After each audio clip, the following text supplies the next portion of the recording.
Good evening friends. तो आप सबका स्वागत है मेरे एक और वीडियो में। इस वीडियो में हम फाइनेंशियल फ्रीडम कैसे अचीव की जाती है ये समझेंगे। एक एग्जांपल की मदद से इसको हम समझेंगे। यहाँ पे मैं आपको एक चेकलिस्ट भी दूंगा। अगर आप फाइनेंशियल फ्रीडम अचीव करना चाहते हैं तो क्या आप चेकलिस्ट फॉलो करेंगे तो अल्टीमेटली आप उस गोल की तरफ बढ़ सकते हैं। तो पहले समझते हैं कि फाइनेंशियल फ्रीडम होती क्या है। मेरा ये मानना है कि फाइनेंशियल फ्रीडम वो है जहाँ पे आप अपनी मनपसंद की जॉब कर सकें बिना पैसे को देखे, क्योंकि मनी वाइज आप सॉर्टेड हो चुके हैं, आप एक कॉर्पस बना चुके हैं, आपकी सारी जरूरतों को आप टेक केयर कर सकते हैं। तो एग्जांपल से समझते हैं, एक जॉब है जहां पे आपको 10 से 12 घंटे देना पड़ता है और आपको वहाँ 1 लाख महीना मिलता है। बट दूसरी तरफ और एक जॉब है जहाँ पे आप अपना पैशन फॉलो कर सकते हैं। वो एक एनजीओ हो सकता है, वो जो आपकी पसंद की चीज है वो हो सकती है, बट वहां पे आपको पैसे थोड़े कम मिलते हैं। बट क्योंकि आप मनी वाइज सॉर्टेड हैं एक जगह, तो आप सेकंड वाला ऑप्शन चूज करेंगे, जिससे आपका एक रूटीन बना रहेगा, आपको एक पैसा एडिशनली आता रहेगा उस जॉब से, प्लस आपको आपके मेजर खर्चों की चिंता करने की जरूरत नहीं है। तो चलिए हम स्ट्रेट अवे टॉपिक पे आते हैं। तो यहाँ पे हम सबसे पहले एक बंदे का एग्जांपल लेते हैं। सपोज करिए वो 50,000 महीना की सैलरी कमा रहा है। मैं मान के चलता हूँ उसका 6 साढ़े 6 लाख का पैकेज है।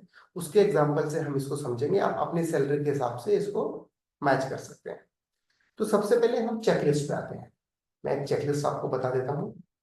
मेरे हिसाब से सबसे पहली चेकलिस्ट जो आपके पास होनी चाहिए वो है एक टर्म प्लान। टर्म प्लान क्या होता है? टर्म प्लान के अंदर आप एक प्रीमियम देते हैं जो कि बहुत ही छोटा प्रीमियम होता है। अगर आप 23-24 साल के हैं तो आपका टर्म प्लान का शायद जो ईएमआई आएगा वो शायद 300 से 400 रुपये पर मंथ ही आएगा। इसके अंदर ये आपको पैसा तभी मिलता है लमसम पर्पस अगर आपकी डेथ हो जाती है तो।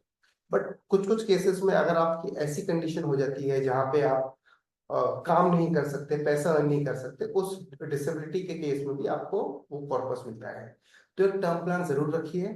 ये ऐसा बैकअप होता है इन केस भगवान ना करे कभी ऐसा हो कि आपकी डेथ हो, तो एक आपकी जो फैमिली जो आप पे डिपेंड करते हैं, father mother spouse children, just एक लमसम अमाउंट आ जाए जिसको अगर वो कुछ भी नहीं करें, एक इंडेक्स फंड में भी डाल दें, तो भी उनको साल का 10-11% over a long period of time मिलता है। स्टेप टू पे आते हैं। स्टेप टू रहेगा हेल्थ इंश्योरेंस। तो आजकल अगर आप देखेंगे, आप किसी भी हॉस्पिटल में जाएं और अगर आप 2 दिन के लिए भी एडमिट होते हैं तो आपका 1 से 1.5 लाख रुपए कहीं भी नहीं मिला। वो कहते हैं you are just one bad day away from being broke. तो ये उसी तरह का एक एग्जांपल है। अगर आपके पास एक हेल्थ इंश्योरेंस नहीं है और आपका फैमिली कोई भी मेंबर बीमार पड़ता है तो आपकी सारी की सारी सेविंग 2 से 4 दिन में वाइप आउट हो सकती है।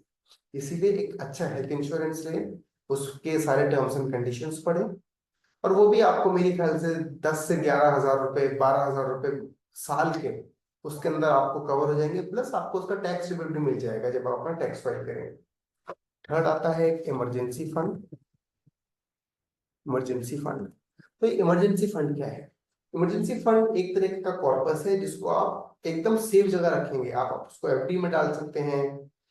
ये वो फंड है, भगवान ना करे कभी आपकी जॉब चली जाए तो जो भी आपका मंथली फिक्स एक्सपेंस है उसका 6 गुना। आप फॉर एग्जांपल अगर आपका मंथली फिक्स एक्सपेंस 40,000 रुपये है तो 2,40,000 रुपए आपके पास इन कैश होना चाहिए, जिसको आप 1 दिन या 2 दिन में आप तुरंत उसको विड्रॉ कर सकें। वो किसी भी शेयर में नहीं लगा होना चाहिए, मार्केट लिंक्ड कहीं नहीं लगा होना चाहिए, उसको आप इजिली विड्रॉ कर सकें। आपको उसको ऐसी जगह रख के चलना पड़ेगा। उसके अलावा थर्ड फिर आता है इन्वेस्टमेंट, या फिर आप उसको एसआईपी। ये ही आपको अल्टीमेटली फाइनेंशियल फ्रीडम की तरफ लेके जाएगा। इसको हम अभी एक एसआईपी कैलकुलेटर में जाके इसको हम बेहतर तरीके से समझने का कोशिश करेंगे। तो चलिए अब हम एक एसआईपी कैलकुलेटर खोलते हैं। एक सेकंड दीजिएगा।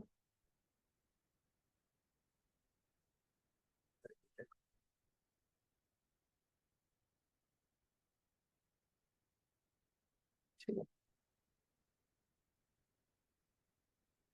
चलिए। तो जैसे कि मैं बोल रहा था, हम एक ऐसे बंदे का एग्जांपल लेंगे जो 50,000 महीना कमाता है। ठीक है। तो सपोज करिए वो किसी भी शहर में रहता है। 20 के उसके एक्सपेंस हो गए, जहाँ पे उसका पीजी का रेंट, खाना पीना, ट्रैवल, क्योंकि आजकल आप बैंगलोर जैसे शहर में भी रहेंगे तो आपको 12-13 हजार में एक पीजी मिल जाता है, जहाँ पे आपका फूड भी इंक्लूडेड होता है। उसके एडिशनल भी मैंने 7-8 हजार रुपये आपके मान के चले हैं। अब सारा गेम बचता है, आप ये बचे हुए पैसे को 30,000 को किस तरीके यूज कर सकते हैं।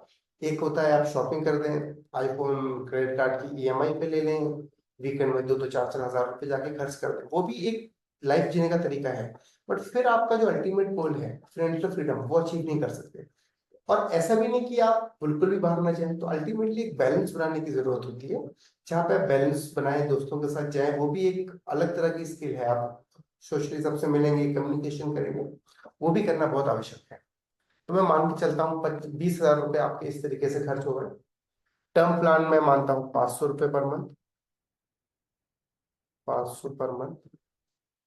हेल्थ इंश्योरेंस में 12,000 बोला, तो मैं 1K पर मंथ मान के चलता हूँ। अब आपको इमरजेंसी फंड बनाना है।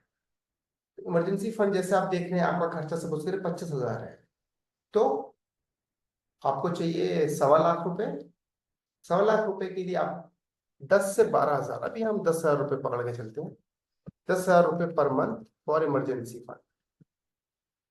फॉर इमरजेंसी फंड ये आप बना के चले तो साल भर में आपका इमरजेंसी फंड बन जाएगा और आपको पता भी नहीं चलेगा। सेकंड हम आते हैं इन्वेस्टमेंट पे। अभी आप देखेंगे तो आपके पास 31,000 रुपये आपके जा चुके हैं, तो भी आपके पास 12,000 रुपये का आप SIP करें। उसके बाद भी अगर आप देखेंगे 20, 22, 10, तो भी आपके पास भी 6,500 रुपये रिमेनिंग है। 6,500 रुपये से आप कोई ट्रैक पे जाइए, कोई नया कोर्सेज लीजिए, खुद को अपस्किल कीजिए, वीकेंड की पार्टियां करिए, जो आपका मन चाहे करिए। और मैं ये मान के चल रहा हूँ कि 50,000 रुपये ये आपकी आज की सैलरी है। आप जैसे जैसे लाइफ में ग्रो करेंगे, अपस्किल करेंगे, तो ये आपकी सैलरी भी बढ़ती जाएगी। जिस हिसाब से सैलरी बढ़े, उसी हिसाब से आप अपने इन इन्वेस्टमेंट्स को भी इंक्रीज करिएगा।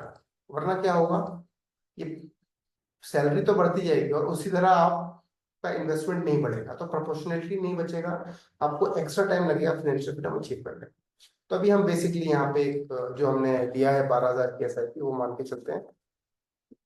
एक्सपेक्टेड रिटर्न 14 1% ही मान के चलेंगे, टाइम पीरियड 10 साल मानिए, तो आपका 31 लाख रुपए होगा।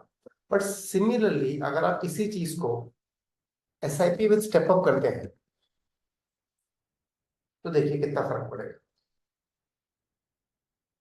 सारा कुछ हम सेम रखेंगे, यहाँ पे भी हम 14% ही रखेंगे, पिछले में भी हमने 14 ही रखा था। स्टेप अप, स्टेप अप ज्यादा नहीं, साल का 5% मान के चलिए, तो 10 साल के पीरियड में एडिशनली आप 3 लाख रुपए कमा लेंगे। जैसे जैसे आपका टाइम होराइजन बढ़ता जाएगा, एक्चुअल कंपाउंडिंग तभी जाके किक इन करना स्टार्ट होगा।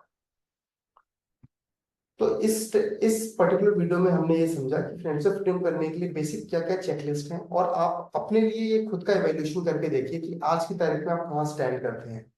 आपके पास कोई इन्वेस्टमेंट्स हैं, टर्म प्लान है, हेल्थ इंश्योरेंस है, इमरजेंसी फंड है या नहीं, वो चीज समझिए। और अगर आप चाहते हैं कि आपको फाइनेंशियल फ्रीडम की एक पर्टिकुलर शीट है, वो अगर आप चाहते हैं तो मुझे बताइएगा, उसके ऊपर मैं आपको वो एक वीडियो बनाऊंगा, उसको पर्टिकुलरली समझाऊंगा भी, और फिर हम उसके ऊपर भी डिस्कशन कर सकते हैं। अब आता है कि हम ये सब खरीदे कहाँ से, टर्म प्लान, हेल्थ इंश्योरेंस और SIP। आप एक बार पॉलिसी बाजार पे होके आइए, उनके एसोसिएट्स आपको कॉल कर करके खुद ही टर्म प्लान और इंश्योरेंस प्लान दिलवा के ही मानेंगे। आपको बस एक बार जाके लॉग इन करना है, उसके बाद जब तक आप ले नहीं लोगे, वो आपको कॉल करना बंद नहीं करेंगे। तो जाके देखिए, चेकआउट कीजिए। अब मेरे ख्याल से आजकल जैसे दुनिया चल रही है, काफी अनसर्टेनिटी है, आप देख रहे हैं ले ऑफ्स हो रहे हैं, लेफ्ट राइट सेंटर सब हो रहा है। तो एक इमरजेंसी फंड होना काफी जरूरी है। खर्चे कीजिए, बाहर जाइए, अपस्किल कीजिए, पार्टी करिए, सब करिए, बट सब एक बैलेंस में करिए। तो ही कुछ भी ऐसी सिचुएशन आती है तो आपका बैलेंस नहीं बिगड़ेगा। तो इस वीडियो में मैं इतना ही समझाना चाहता था।